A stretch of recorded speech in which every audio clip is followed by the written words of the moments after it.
Construction সাইডে ছাদের সময় ও কলম ঢালাইয়ের সময় ও বিম ঢালাইয়ের সময় যে ব্লকগুলো ব্যবহার করা হয় সেগুলো আপনাদের কাছে দেখাবো।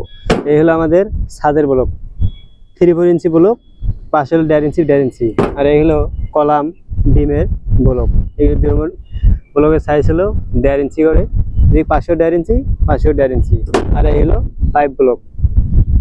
ক্রাঙ্ক ছাদের মধ্যে এই পাইপ ব্লক দেওয়া হয়, অথবা ডাবল তলি যেগুলো ছাদ আছে সেগুলোর মধ্যে পাইপ ব্লক ব্যবহার করা হয় চেয়ারের পরিবর্তে।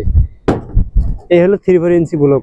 এই যে 3-4 ইঞ্চি ব্লক আপনাদেরকে দেখাচ্ছি, দেখেন এই যে 3-4 ইঞ্চি ব্লক, একটা থেকে আরেকটা ব্লকের দূরত্ব থাকবে 2.5 ফিট। প্রতি 2.5 ফিট পর পর 3-4 ব্লক ব্যবহার করতে হবে।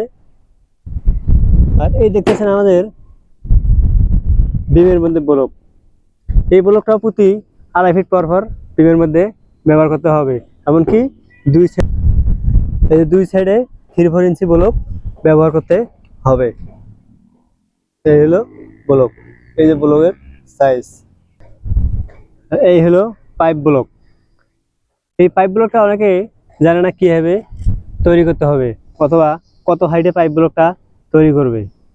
ছাদের হাইট যদি হয় 125 মিলি, তাহলে ব্লকটা বানাইতে হবে কত।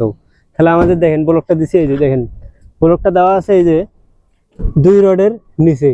তাহলে আমার এই রডটা হলো 10 মিলি, এই রডটা হলো 10 মিলি, আর উপরে ক্লিয়ার আছে আমাদের 3-4 ইঞ্চি। 3-4 ইঞ্চি বলতে 18 মিলি।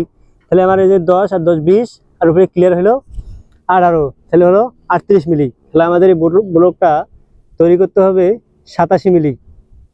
87 মিলি ব্লকটা তৈরি করলে আমাদের ছাদের হাইট অনুযায়ী ঠিক হবে। এই হলো পাইপ ব্লক।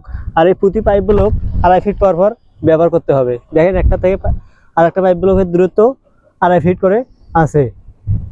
ধন্যবাদ সবাইকে। আমার ভিডিওটা যদি ভালো লাগে আমার চ্যানেলটা সাবস্ক্রাইব করে দিবেন।